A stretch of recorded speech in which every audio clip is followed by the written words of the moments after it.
السلام علیکم دوستوں، آج ہم بات کریں گے فلسطین میں ہو رہی سیاست کا اصل چہرہ کیا ہے۔ ہمیں ہمیشہ یہ بتایا جاتا ہے کہ دنیا ایک ایسی جگہ ہے جہاں قانون سب کے لیے برابر ہوتا ہے، جہاں انصاف ہوتا ہے، جہاں ظلم اور غلط کو غلط کہا جاتا ہے۔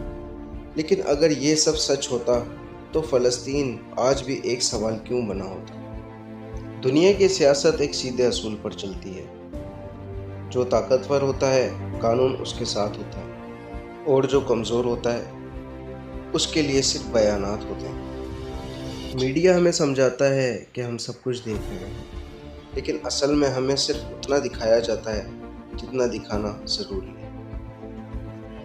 دوستوں، یہاں سوال یہ نہیں کہ فلسطین میں کیا ہو رہا ہے، سوال یہ ہے کہ سب کچھ معلوم ہونے کے باوجود کچھ بدلتا کیوں نہیں؟ جب کسی اور ملک میں تناؤ ہوتا ہے تو فوراً فیصلہ ہو جاتا ہے کہ غلط کون ہے اور صحیح کون۔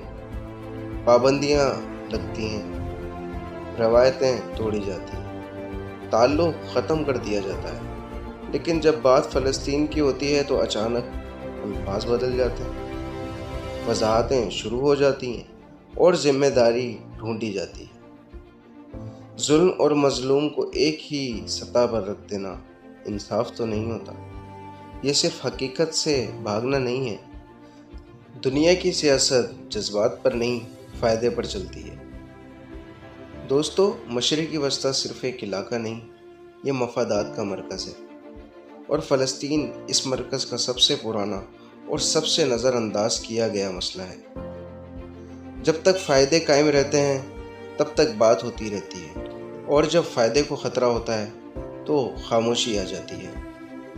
ہاں دوستو، یہ سچ ہے کہ نیوز چینل ہمیں محسوس کرواتے ہیں کہ ہم سب کچھ دیکھ رہے ہیں، لیکن اصل میں ہمیں صرف اتنا ہی دکھایا جاتا ہے جتنا دکھانا آسان ہوتا ہے۔ قبضے کو تنازع کہا جاتا ہے، زبردستی کو تحفظ کا نام دیا جاتا ہے، اور جو اپنی زمین کی بات کرے اسے مسئلہ بنا دیا جاتا ہے۔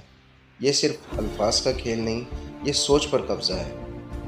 فلسطین کا مسئلہ مشکل اس لیے نہیں کہ اس کا حل نہیں، مشکل اس لیے ہے اس کا حل بہت مہنگا ہے۔ مہنگا اس لیے کہ سچ کا ساتھ دینا اکثر پرانے ساتھ توڑ دیتا ہے، اور دنیا کی سیاست میں ساتھ انصاف سے زیادہ قیمتی ہوتا ہے۔ آج دنیا میں دو قسم کی قوانین ہیں، ایک وہ جو کتابوں میں لکھے جاتے ہیں، اور دوسرے وہ جو صرف طاقتور کے لیے ہوتے ہیں۔ فلسطین برسوں سے ان دونوں کے درمیان پھنسا ہوا ہے۔